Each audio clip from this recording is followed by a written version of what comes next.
Welcome to this edition of Labor Vision. I'm Bob Delaney, Executive Director of the Institute for Labor Studies and Research. Labor Vision, a production of the Institute, focuses on topics of importance to working Rhode Islanders. We hope you enjoy this edition.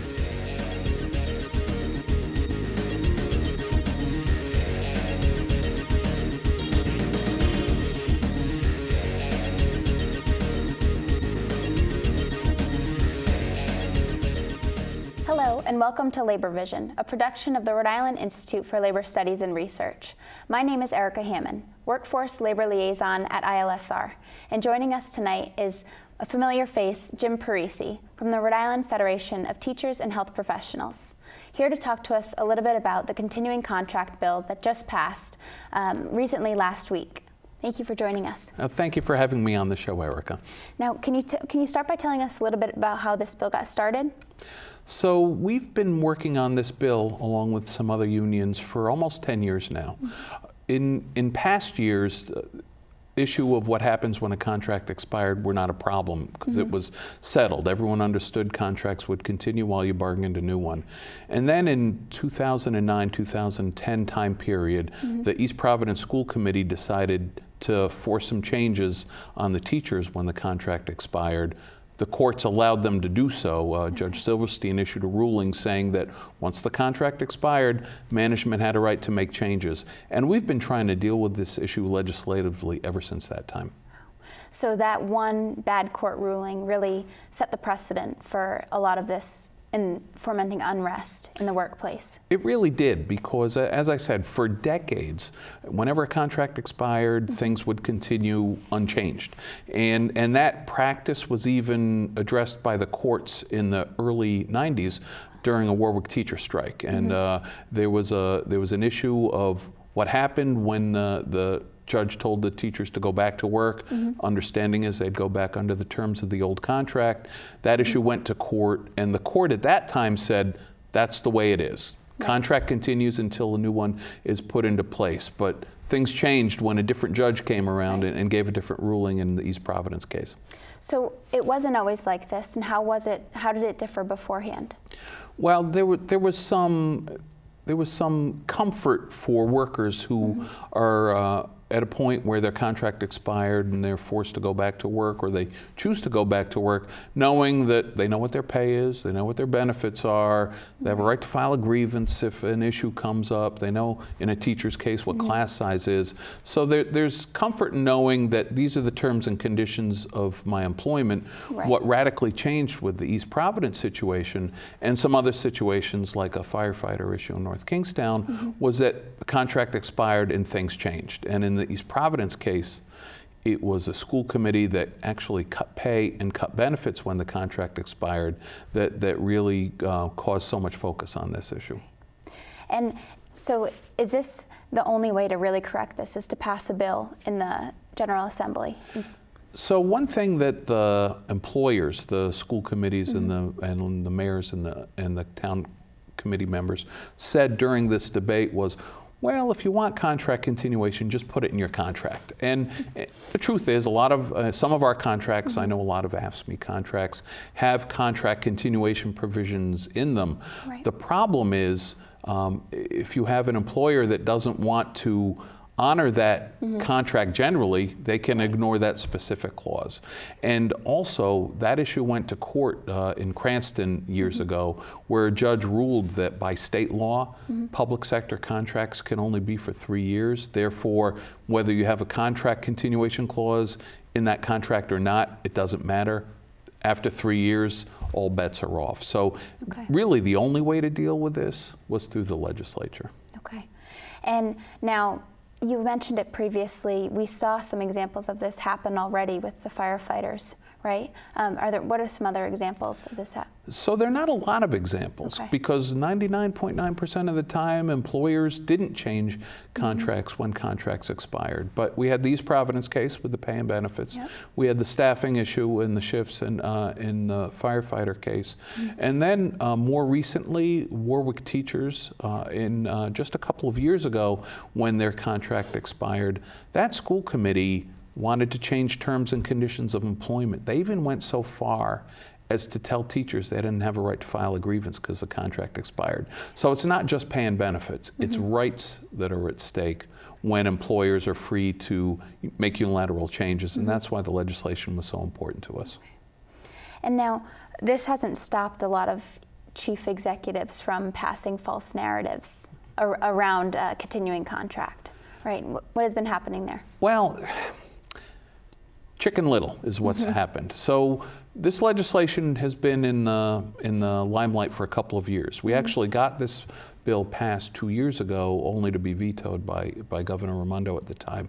There were some changes made to the bill, and it passed the Assembly fairly easily by overwhelming margins in both the House and Senate. The Senate bill was by Senator Mike McCaffrey, who's the majority leader, and the House bill was by Camille Vale Wilkinson from Warwick, a representative.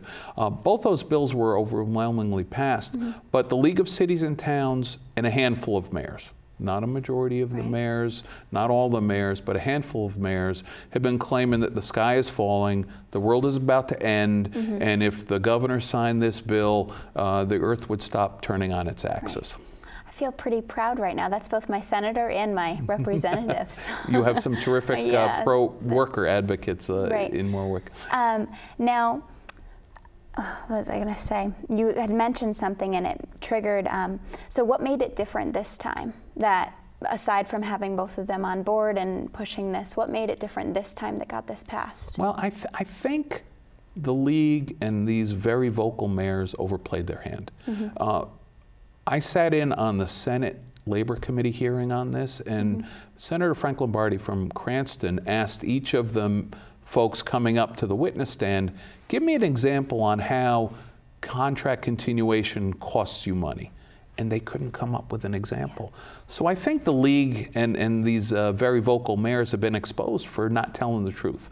Because the truth is, preserving the status quo, which is what this bill does, it doesn't cost a dime. It doesn't cost the taxpayers a nickel. So when Mayor Policina and some others were very vocal about how this is going to bankrupt the cities and towns, and we might as well turn over the keys to the towns to the unions if this passes, and it's going to cost millions of dollars. All of those false narratives, I think, discredited them, and it probably made it easier, not more difficult, for the governor to go ahead and sign the bill. So that idea that it's not going to cost cities and towns even a dime if upon passage, was that what really pushed you to write a letter to the editor in Johnston? I did, because my mayor, who, by the way, when he was a senator, was a terrific pro-education, pro-labor advocate.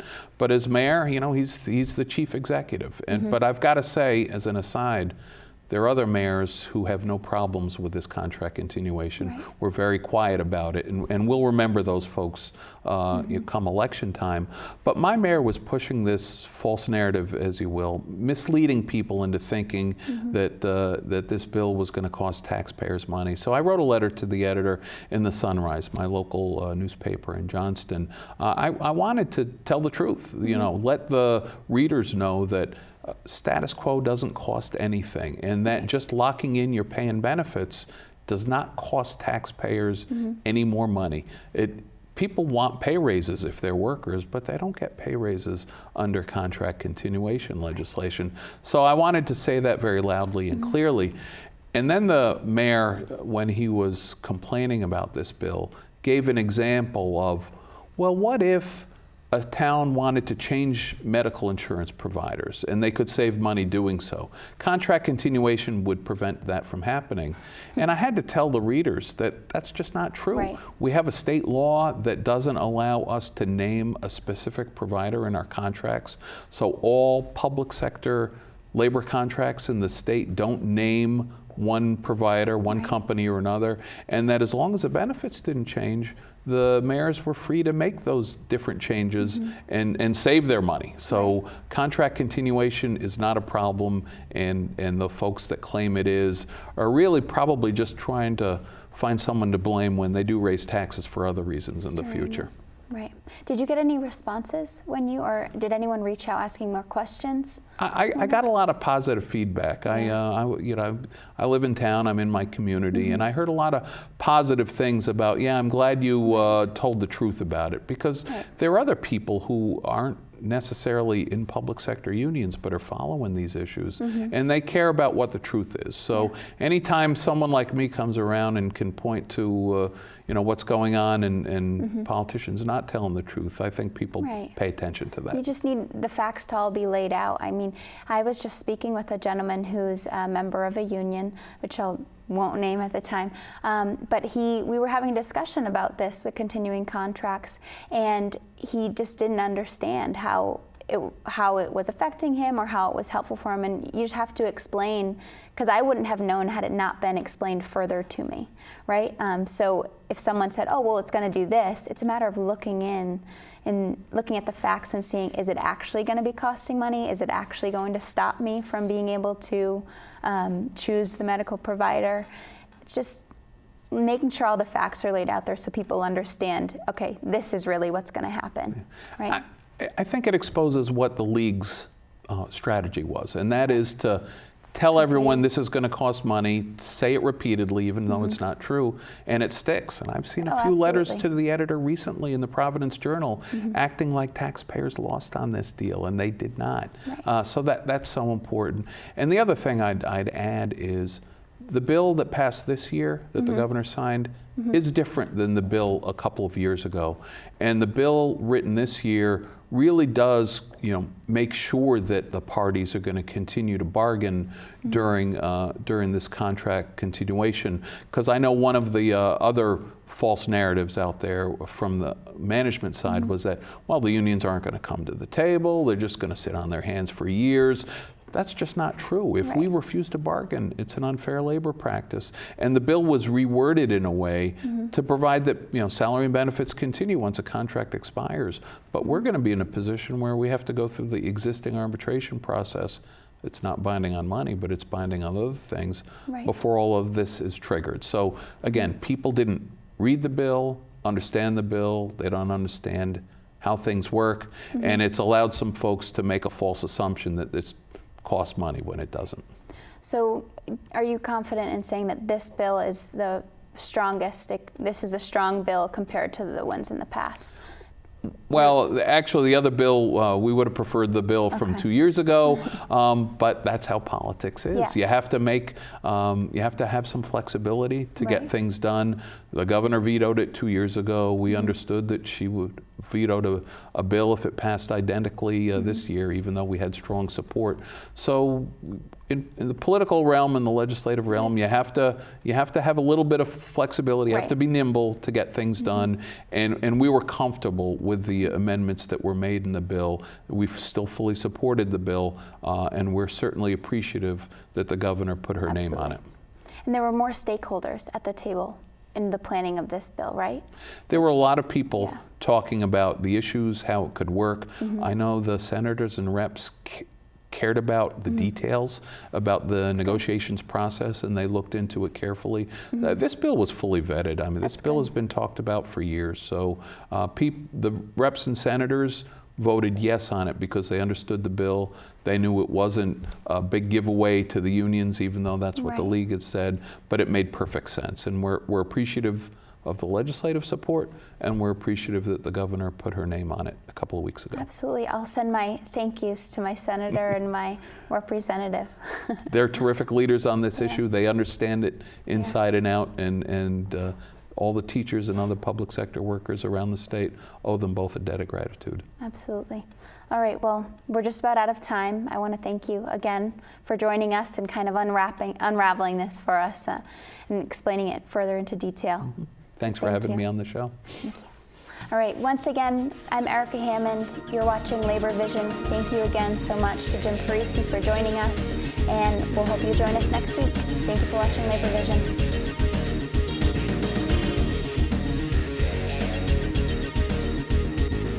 I first of all want to thank everybody for attending this evening.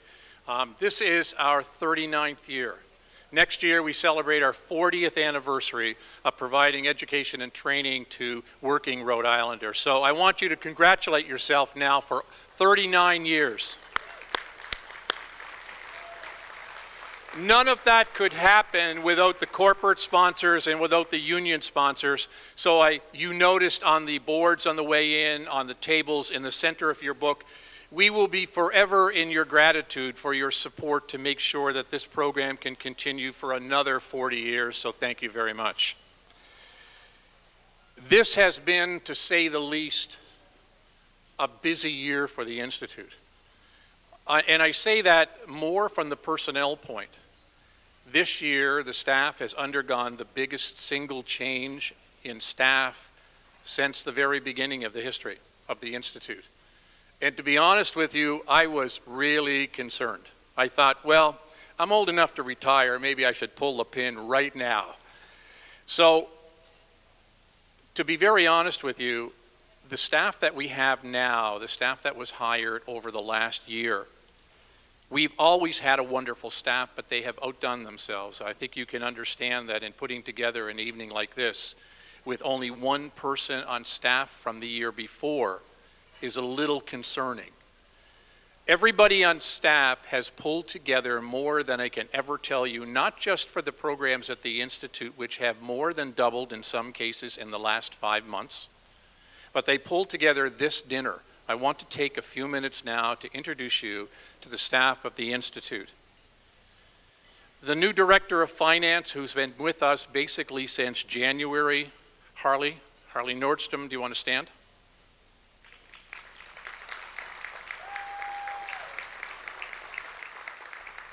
The Executive Assistant, Denise Cicino.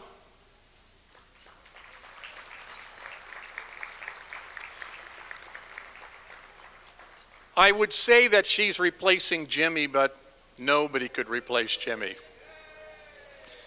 She is doing an outstanding job as the Workforce Development Liaison, Erica Hammond. Sabine Adrian was hired about a year and a half ago when Desiree was the director. Sabine has stepped up and taken over the position as the Director of Adult Literacy, and I'm sure there are lots of people, lots of staff in the back of the room that would very clearly tell you she has done an outstanding job. Thank you, Sabine. Fatima Martin was hired almost a year ago. She came in a position of supporting the program. She is now the lead ESOL instructor and a case manager for our Pathways program.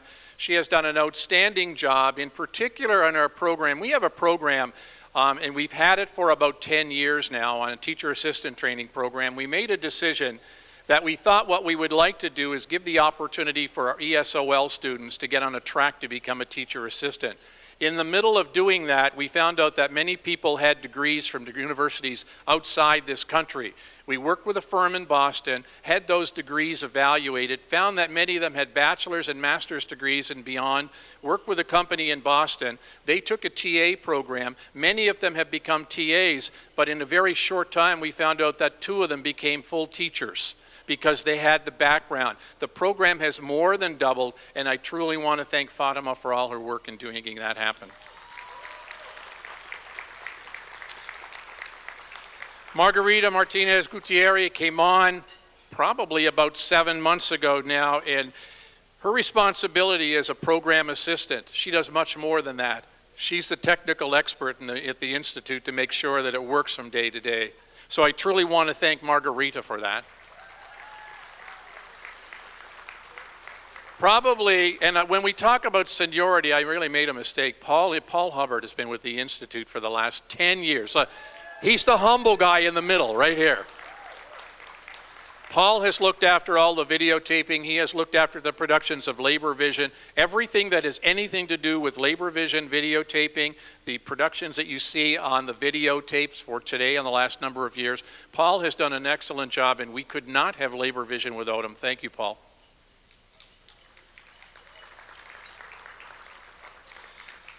We have one more staff member, Cowrie Sango, who is a vocational counselor over at the Aragon Center. We have had staff at the Aragon Center for more than 10 years.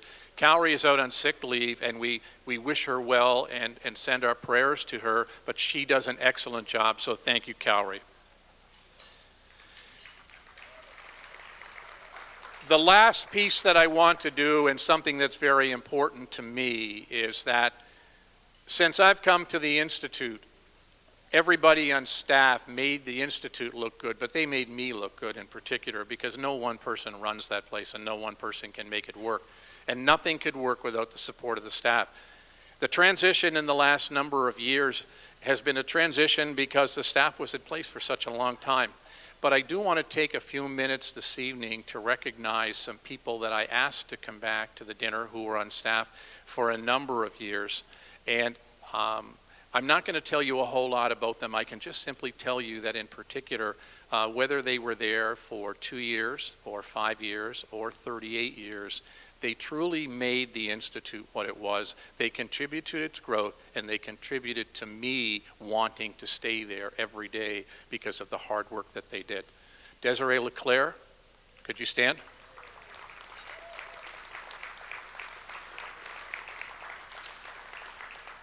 Sylvia.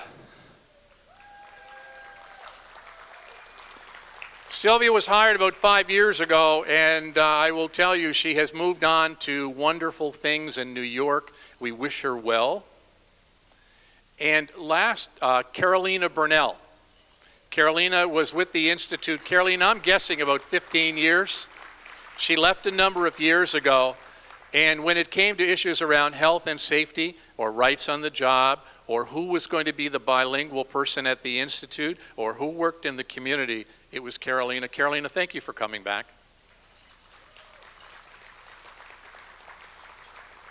And last but not least, take your books out and flip them over to the back cover.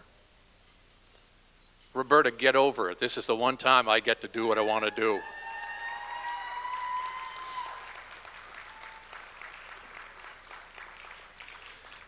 Roberta was at the Institute for 38 years. So needless to say, she was responsible for all the financial management at the Institute.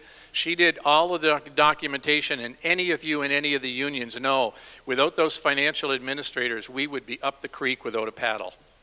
And I can't help but take a few minutes tonight to thank Roberta. She did not want a big production. She did not want a big retirement party. So really, this is our opportunity as a group, as a staff, as a board of directors, to take 2 seconds out of a very enjoyable evening to enjoy one moment. And it's one time when we thank Roberta for her 38 years of service, for all of that she contributed to the Institute, for all of the nights that she woke up wondering if we were going to get through, and all of the mornings that she would say to me, I hope there's nothing in the Providence Journal about us. Roberta, thank you for everything. The next Eagle Award will be presented to Michael Daley, Business Manager, IBEW Local 99. This award will be presented by Joe Walsh.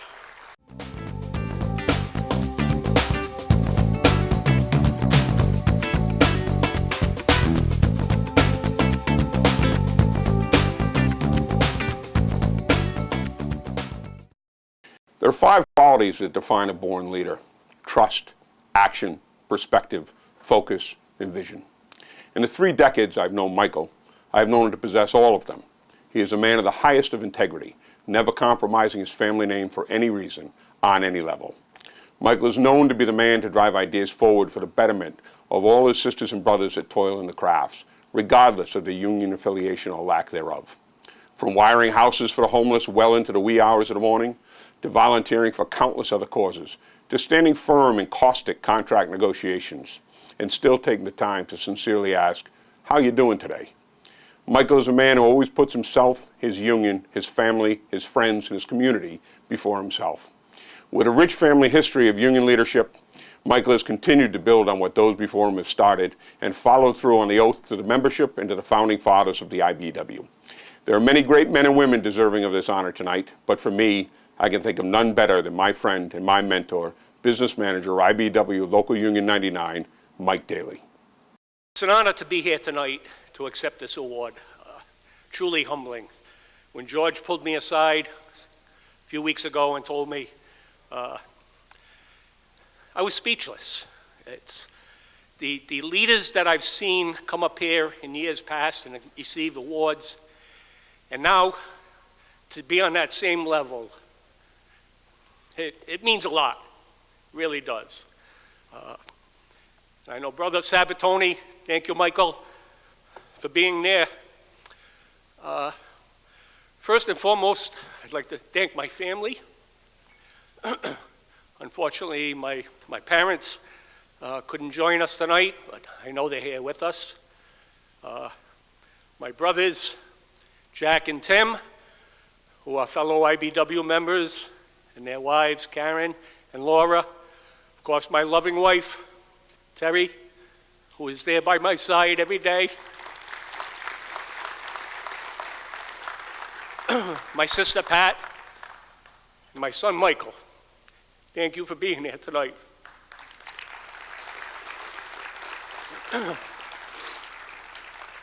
So my career started some 41, almost 42 years ago. And I never would have imagined this night. But of course, this never would have happened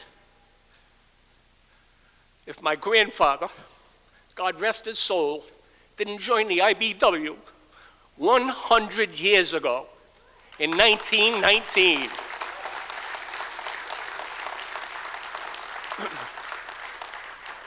And I know he's smiling down upon me tonight. Of course, his children, William and Richard, followed his footsteps.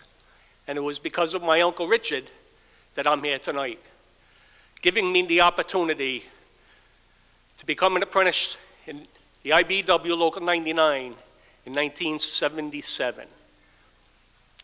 Graduating in 1981, becoming a journeyman wireman. And that was my dream, just to be the best electrician I could be. No more than that. And that's what I strived for. And for whatever reason, things that were happening in our local union in the early 90s, I decided to run for president. And although I was told by many members in the local, older that I worked with and that, kid, you'll never make it the first shot. And I did. And I was president for 12 years. And I'll tell you that, it means so much to have your membership behind you and believe in you, to help you. And the one thing I always got from my uncle was, kid, keep your mouth shut and your ears open. Listen to people. Listen to what they have to say. Don't brush them off. You know what? You don't know everything. And I believe that. And of course, I was elected business manager in 2011. And 2 years ago, I actually ran unopposed for re-election, which was truly humbling.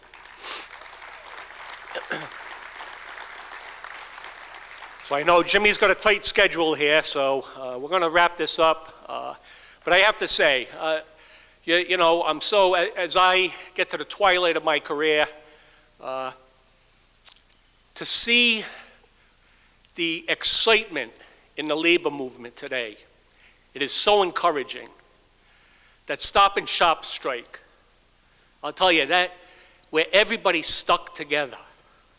People did not cross those picket lines. That's solidarity. We're going to grow the labor movement. This labor movement is growing, and it's going to continue to grow. Even though there's many people out there that are trying to beat us down and make us insignificant, we're going to win the battle. Thank you very much. God bless you. God bless the labor movement. Thank you for joining us for this edition of Labor Vision. We appreciate your input and encourage your comments. Labor Vision can be seen on this channel 3 times each week: Tuesday at 7 p.m., Thursday at 8 p.m., and Saturday at 5 p.m.